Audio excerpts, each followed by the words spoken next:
नमस्कार। आपका बहुत बहुत स्वागत है महिलाओं की सबसे ज़्यादा प्रतिष्ठित पत्रिका गृहलक्ष्मी के फेसबुक लाइव सेशन में मेरे साथ जुड़ने के लिए। आज का सेशन बड़ा इंटरेस्टिंग है और एंटरटेनिंग होने के साथ साथ बहुत इन्फॉर्मेटिव भी है। अगर जीवन में खुशियों की इच्छा हो और ये भी इच्छा हो कि आप आखिरी सांस तक सेहतमंद रहें, तो आज का सेशन आप ही के लिए है। अब आप सारी दुनिया को भूलकर इस सेशन पर फोकस कीजिए, क्योंकि यह एक ऐसा सेशन है जो आपका या किसी का भी जीवन बदल सकता है। आज बहुत मुबारक दिन है, आज मदर्स डे है। आप सबको मदर्स डे की बधाई देता हूं और कामना करता हूं कि आपको सुख, समृद्धि, शांति, सेहत और खुशी का वरदान मिले। आप लंबा और सेहतमंद जीवन जिएं। मैं दुआ करता हूं कि जीवन के 9 वरदान name, fame, health, wealth, power, prosperity, education, commitment और हैप्पीनेस आपको मिलें। जीवन में खुशियों की नई लहर आए। इसी प्रार्थना के साथ हम आज की बात शुरू करते हैं। आज के टॉपिक के बारे में बात करने से पहले मैं आपको एक छोटी सी कहानी सुनाता हूँ। एक बार एक बड़ी कंपनी ने सिचुएशन वेकेंट का एक एडवर्टीजमेंट दिया।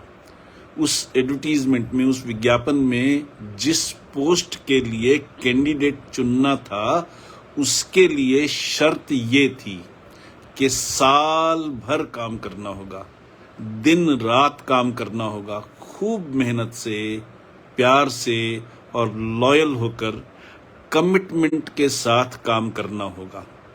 साल भर में होली, दिवाली, दशहरा, मुहर्रम, ईद, बड़ा दिन, किसी भी त्योहार की छुट्टी नहीं मिलेगी, संडे की भी छुट्टी नहीं होगी और इस सारे काम की कोई सैलरी भी नहीं मिलेगी। काम भी पूरा करना होगा और सैलरी भी नहीं होगी, तनख्वाह भी नहीं होगी, वेतन भी नहीं होगा। तो आप सोचिए कि भला ऐसी पोस्ट के लिए कौन अप्लाई करेगा। पर सच तो ये है कि दुनिया की हर माँ इस पोस्ट पर ऑलरेडी काम कर रही है, बिना किसी लालच के, बिना किसी स्वार्थ के, बिना किसी सेल्फ इंटरेस्ट के, बिना किसी शिकायत के। धन्य हो तुम माँ। दुनिया की कौन सी ऐसी ताकत है जो भला माँ का मुकाबला कर सके, माँ के प्यार को मैच कर सके? नहीं, कोई नहीं। अंग्रेजों के लिए आज मदर्स डे होता होगा, हमारी माँ तो हमारे लिए रोज हाजिर थी। रोज रोज मदर्स डे ही होता था। आज भी हर माँ अपने बच्चों के लिए सब कुछ कुर्बान करने को तैयार रहती है, बल्कि कुर्बान करती ही है। मैं फिर कहता हूं कि धन्य हो तुम मां। अब इसके साथ ही एक छोटा सा चुटकुला, ताकि मदर्स डे का ही दूसरा पहलू भी सामने आए। अभी कल ही किसी ने मुझे व्हाट्सएप पर एक चुटकुला भेजा। चुटकुले में सिर्फ ये लिखा था कि मदर्स डे सिर्फ इसलिए पॉसिबल हो सका क्योंकि किसी पुरुष ने फादर होना मंजूर किया। पुरुष के संसर्ग से ही औरत मां बनती है। प्रकृति ने, कुदरत ने, नेचर ने पुरुष और स्त्री के इस दैवी प्यार की, डिवाइन लव की नींव ही इसलिए रखी ताकि दोनों जेंडर एक दूसरे के साथ ही पूरे हों, एक दूसरे के साथ ही कंप्लीट हों और फुलफिल्ड महसूस करें। इसी बात को आगे बढ़ाते हुए मैं एक और घटना का जिक्र करना चाहूँगा। एक बहुत प्रसिद्ध महात्मा जी प्रवचन दे रहे थे। आध्यात्मिकता की बात चल रही थी, स्पिरिचुअलिटी की बात चल रही थी।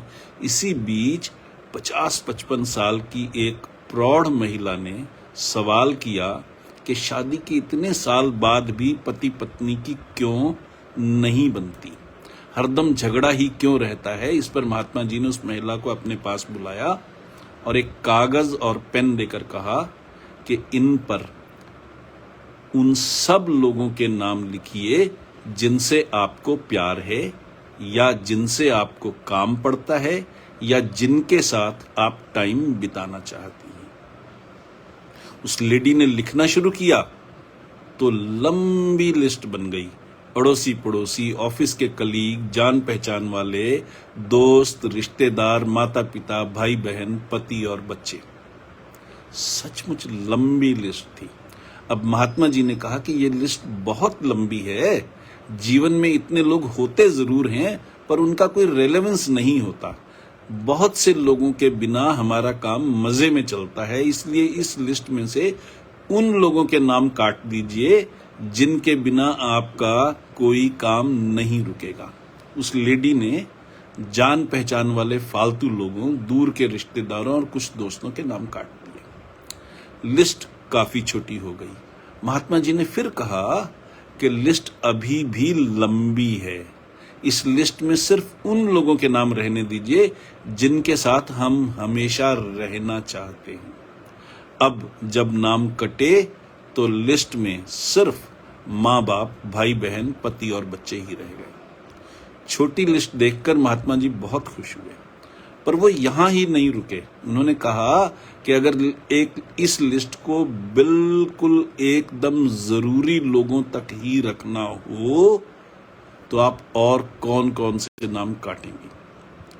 वो लेडी थोड़ा सकपकाई, चेहरे पर झिझक के भाव आए, आंखों में नमी आई, पर उन्होंने दिल मजबूत किया और माँ बाप तथा भाई बहनों के नाम काट दिए। नाम तो कट गए पर उनके चेहरे पर खुशी नहीं थी। इसके बावजूद महात्मा जी ने फिर से कहा कि अब अगर जीवन में सिर्फ किसी एक ही व्यक्ति को चुनना हो तो आप किसे चुनेंगे। लिस्ट की तरफ देखकर उस लेडी के हाथ कांपने लग गए, दिल जोर जोर से धड़कने लग गया, आंखों में जार जार आंसू बहने लगे। पर महात्मा जी का आदेश था, इसलिए कांपते हाथों से उन्होंने अपने बच्चों के नाम भी काट दिए। अब लिस्ट में सिर्फ उनके पति का नाम रह गया। तब महात्मा जी ने सवाल पूछा कि आपने पहले अपने माँ बाप का नाम काटा, भाई बहनों का नाम काटा, अब आपने अपने बच्चों के नाम भी काट दिए और पति देव का ही नाम रहने दिया। क्या आप बता सकती हैं कि आपने ऐसा क्यों किया? वो लेडी अभी तक भी रो रही थी, पर इस सवाल को सुनकर उन्होंने अपने आप को संभाला और तन कर खड़ी हो गई। और फिर उन्होंने जब बोलना शुरू किया तो उनकी आवाज में धीरज और शांति थी। उन्होंने बताया, मेरे माँ बाप बुजुर्ग हो चुके हैं, उनके जीवन के कुछ आखिरी साल ही बाकी हैं, वो हमसे बहुत पहले दुनिया छोड़ जाएंगे। मेरे भाई बहन अपने अपने परिवार में मस्त हैं, उनकी अपनी जिम्मेदारियां हैं, अपनी ज़रूरतें हैं, अपने स्ट्रगल हैं, अपने चैलेंजेस हैं, अपनी समस्याएं हैं। एक लिमिट के बाद मैं उनसे ज़्यादा उम्मीद नहीं रख सकती हूँ, इसलिए उनका नाम काटा। हमारे बच्चे भी तब तक ही हमारे साथ हैं जब तक उनकी शादी नहीं हो जाती। उसके बाद उनका अपना परिवार होगा और उनके लिए उनका जीवन साथी और उनके बच्चे ज़्यादा इम्पोर्टेंट हो जाएंगे। आज जो मैंने अपने माँ बाप के लिए सोचा, वही कल हमारे बच्चे हमारे लिए सोचेंगे, इसलिए उनका नाम काटा।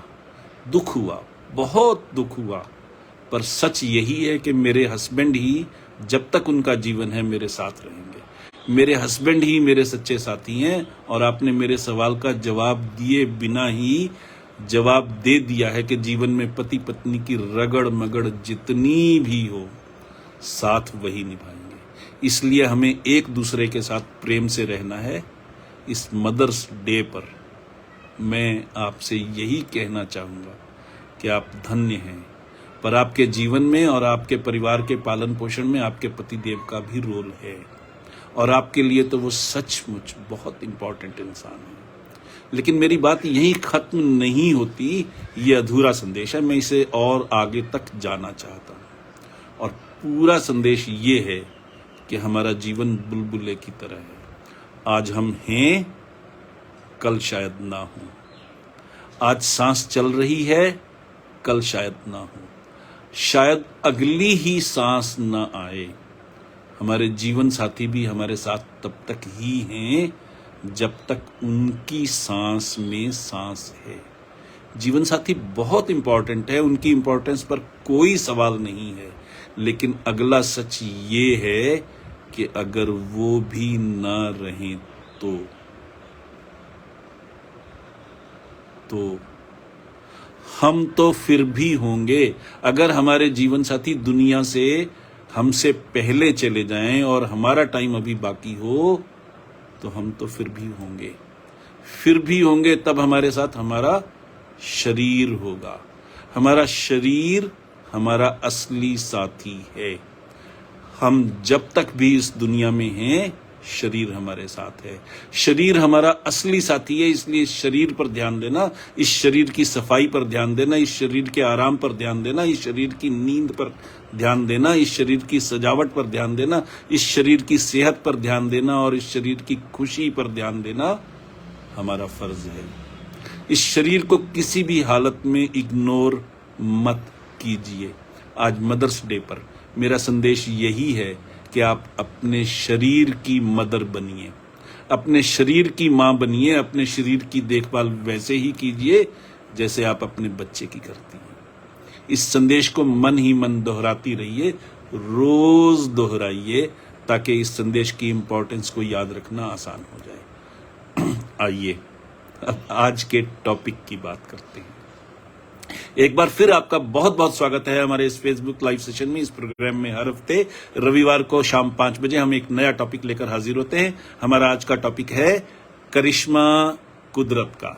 मैं हूं पीके खुराना, मैं एक हैप्पीनेस गुरु हूं, यानी मैं इस बात की काउंसलिंग करता हूं कि हम जीवन में सफल कैसे हों और सफलता के साथ साथ सच्ची खुशी कैसे हासिल करें।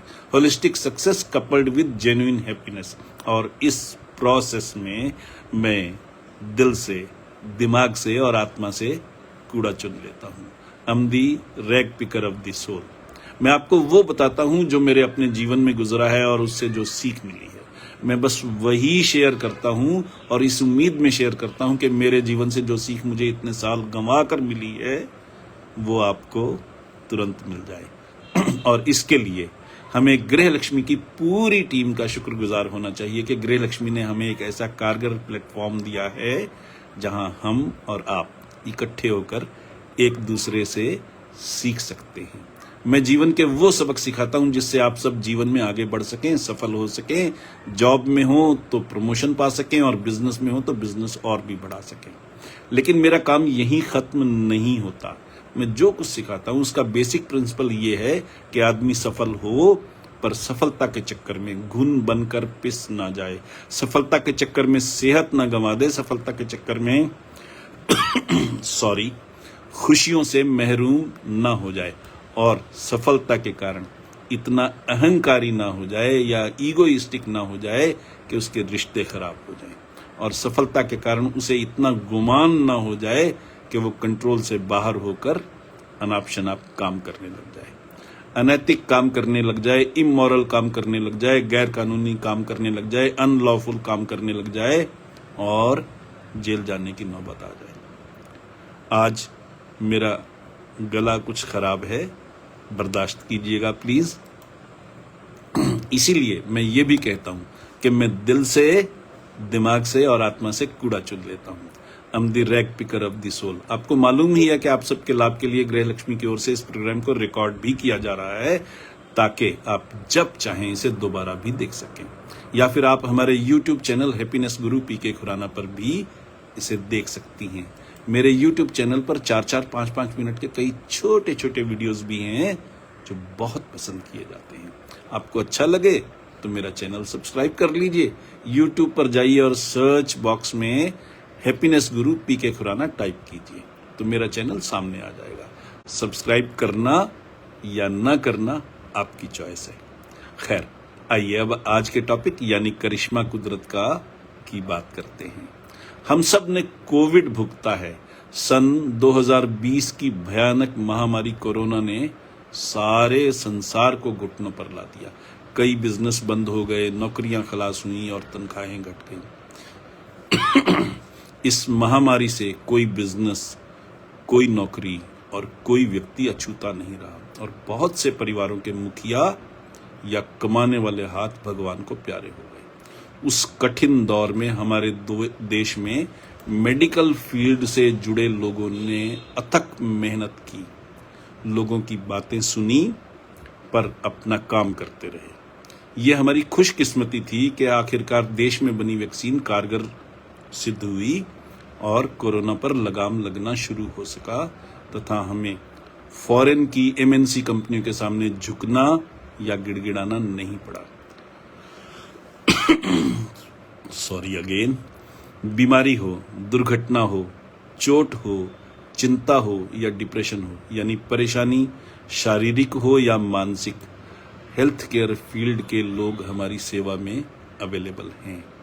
साइकोसोमेटिक परेशानी हो या किसी भी तरह की परेशानी हो, मेडिकल फील्ड के लोग हमेशा हाजिर हैं।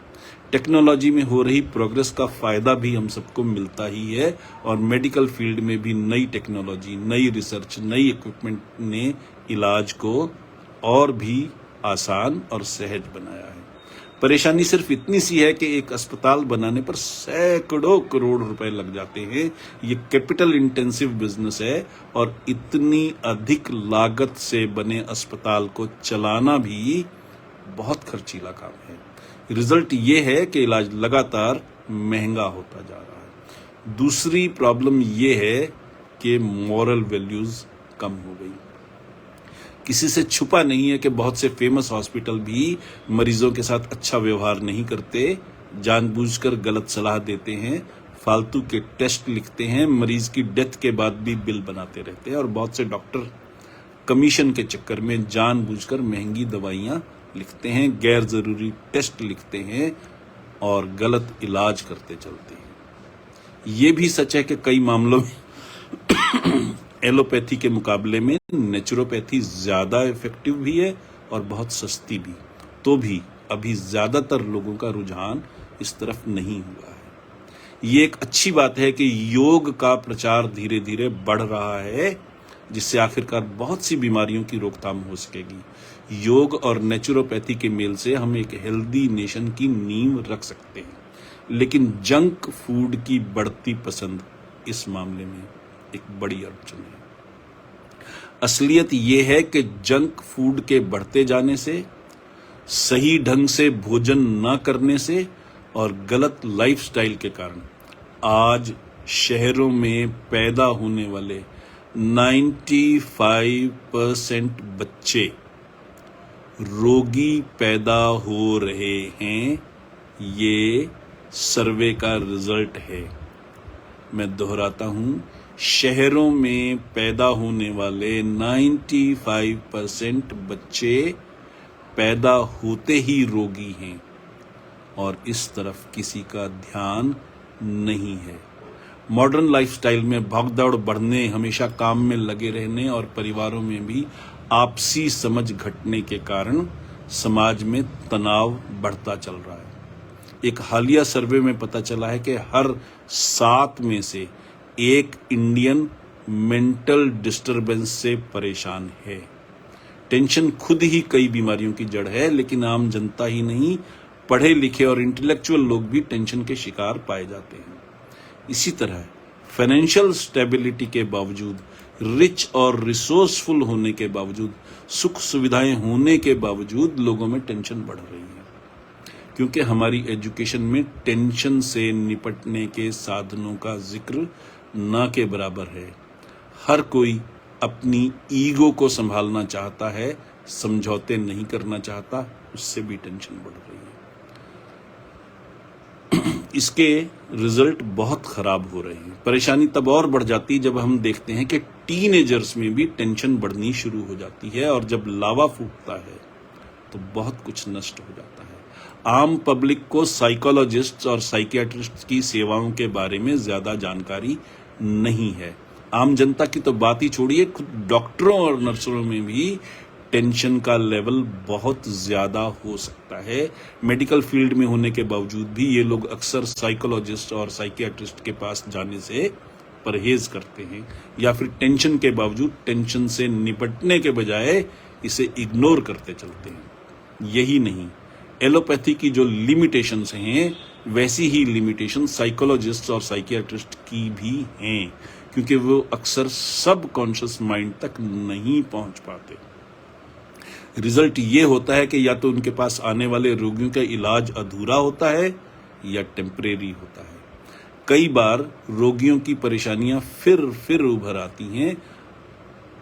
अपने पास आने वाले बहुत से क्लाइंट्स की काउंसलिंग से मैंने ये एक्सपीरियंस किया है कि guilt, anger, stress, anxiety, depression, OCD, over eating, addiction to drugs के इलाज ही नहीं बल्कि खराब आदतें बदलकर अच्छी आदतें अपनाने के मामले में भी डीप रिलैक्सेशन और ब्रेन वेव एक्टिवेशन टेक्निक के मेल से इलाज करना बहुत कारगर है, इफेक्टिव है और ये परमानेंट इलाज पॉसिबल हो सकता है।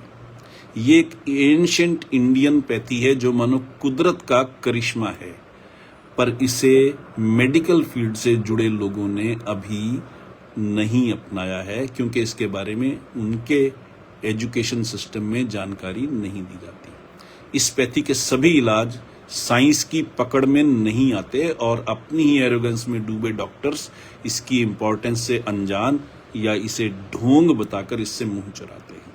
हालांकि अपने लेवल पर बहुत से डॉक्टरों ने न केवल इसे अपनाया है बल्कि डीप रिलैक्सेशन और ब्रेन वेव एक्टिवेशन सिस्टम से खुद अपना या अपने फैमिली मेंबर्स का इलाज भी करवाया है।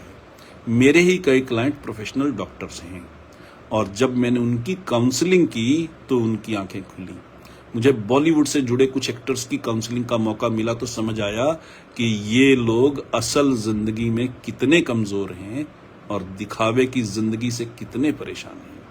किसी एक्टर की 2 फिल्में फ्लॉप हो जाएं तो मार्केट वैल्यू एकदम से घट जाती है। यही कारण है कि एक्टर लोग अक्सर अपने नाम की स्पेलिंग बदलते हैं, घर की डायरेक्शन चेंज करते हैं या घर ही बदल लेते हैं।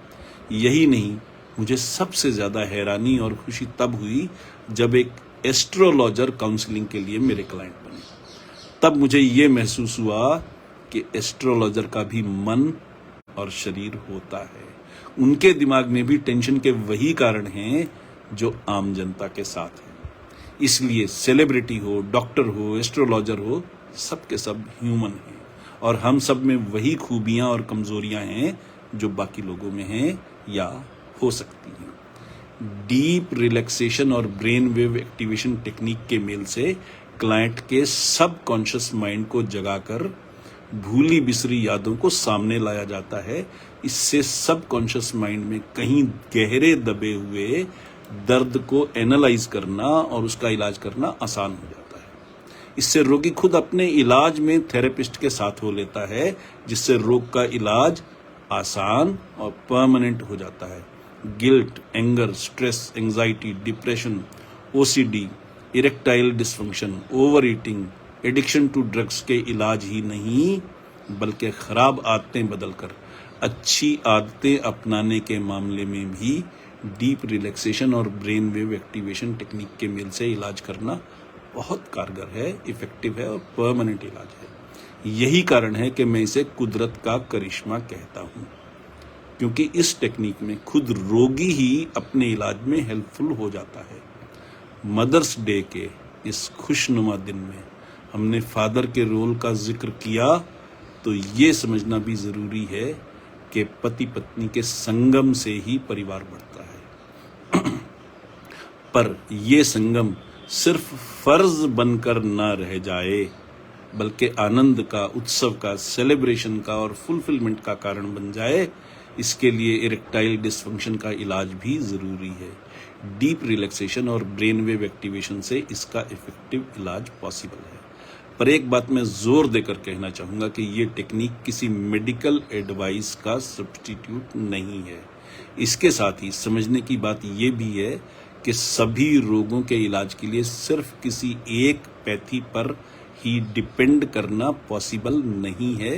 एलोपैथी जहाँ रोग को समझने और रोग को डायग्नोज करने में ज़्यादा इफेक्टिव है, वहीं बीमारियों से तुरंत राहत और हार्ट स्ट्रोक, ब्रेन स्ट्रोक या एक्सीडेंट के मामले में भी हमें एलोपैथी का सहारा लेना ही पड़ता है। वरना बाकी बीमारियों में आयुर्वेद, नेचुरोपैथी और magnetic therapy, acupressure, acupuncture, deep relaxation और ब्रेन वेव एक्टिवेशन थेरेपीज जैसी और भी बहुत सी अल्टरनेटिव थेरेपीज का सहारा लिया जा सकता है। खुशी की बात यह है कि अब लोग इस फर्क को समझने भी लगे हैं और इसे समझकर अपने जीवन में खुशियां भर रहे हैं। बड़ी बात यह है कि डीप रिलैक्सेशन और ब्रेन वेव एक्टिवेशन टेक्निक से ऑनलाइन इलाज भी पॉसिबल है। मतलब ये है कि आप दुनिया के किसी भी कोने में हो, इस थेरेपी का लाभ ले पाना पॉसिबल है। आपके पास सिर्फ एक इंटरनेट कनेक्शन होना चाहिए और जूम या ऐसी ही किसी और ऐप भी होनी चाहिए ताकि आप ऑनलाइन अपने थेरेपिस्ट के आमने सामने एक दूसरे को देख सकें। तो अब अपने जीवन को बदलना, खुशहाल बनाना और अपने आसपास की दुनिया को बदलना सचमुच आपके हाथ में है। एक चीज मैं जाते जाते टूल के रूप में आपको और देना चाहता हूं और वो ये है कि जैसे हमने ये कहा था, खुशियों के लिए खुशियों की गुल्लक बना सकते हैं।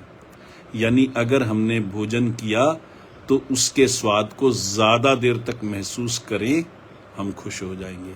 फिर ये महसूस करें कि उस भोजन में से किस डिश ने सबसे ज्यादा हमें आनंद पहुंचाया, तो और ज्यादा खुश हो जाएंगे। ऐसे ही एक और टूल है जिसको हम कहते हैं बज़ मोमेंट्स।